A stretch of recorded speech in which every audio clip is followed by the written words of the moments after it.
Great things, great things, great things. Welcome in to Words on a Higher Note, our space to reflect, reset, rise, and remember who we really are beneath the layers. I'm Jalen, your host, and I'm glad you're here. Before we begin, a quick reminder. This isn't therapy or medical advice. It's a moment to pause and reconnect with yourself.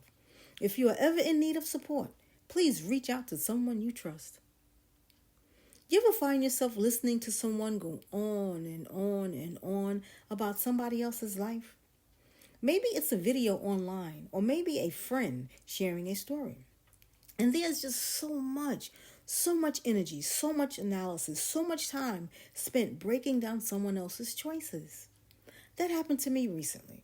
I was pulled into watching a video about a well-known couple. It doesn't matter who. What matters was the mountain of evidence being stacked up as if every piece was a clue to prove the point. And what hit me was that it could have been someone telling me the same kind of story about somebody we both know. And I had to stop myself and think, why? Why does this even matter? Why can't we just leave people's business where it belongs, with them? This reflection is titled, Climbing Out of the Mud. Because that's what it feels like at times. Trying to shake off something that clings to you and slows you down. And this could be physically, mentally, emotionally, or spiritually. And we know better. We've promised ourselves not to get pulled into the drama, not to feed on other people's lives, not to waste our precious time and attention on things that don't serve us. And yet, somehow, we end up there anyway. It seems as if the more evidence there is about somebody else's story, the more legitimate it feels to consume it. And we tell ourselves, oh, it's just conversation. I'm talking about what happened, not about them. I just want to make sense of it. But then I ask, why? Are you an investigator? A journalist? And if we continue in the discussion, we're accepting the invitation to use someone else's life as entertainment.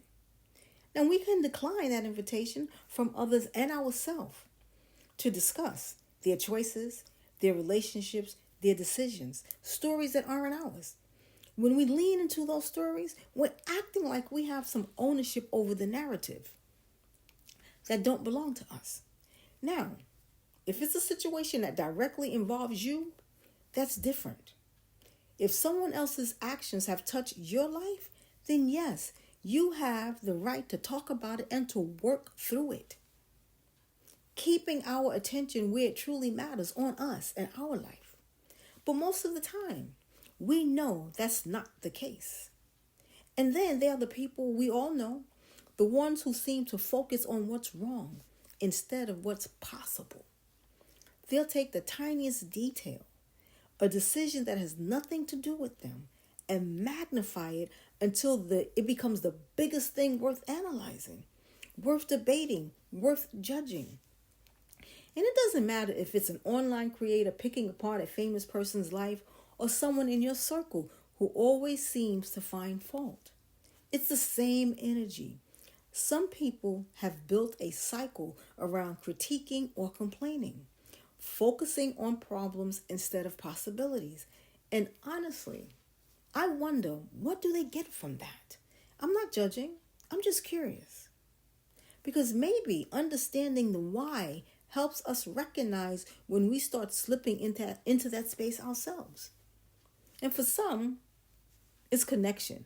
Gossip can feel like bonding, like being in an inner circle that knows things. For others, it's comparison.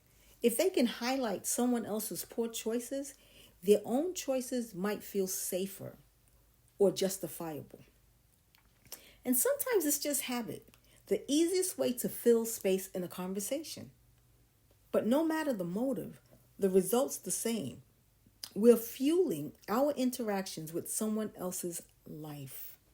And the tricky part, even when we're committed to staying out of that energy, the pull is strong. And you hear the whispers. Did you hear that? You didn't get it from me, but someone. You won't believe what happened. or some other line that tickles your ear. Those words are like bait, and in that moment, we've got options. For the full reflection on how to stay away from the mud, join the inner or core circle at wordsonahighernote.com. Before we close, I invite you to take this moment further. If something awakened in you, a thought, a feeling, a moment of clarity, let's stay connected. Subscribe and share this reflection with someone else. Thank you for tuning in to Words on a Higher Note, where reflection meets elevation, where grace meets growth, where personal evolution is not rushed, but embraced, honored, and celebrated. Until next time, keep listening for the higher note. Say, be, and it is.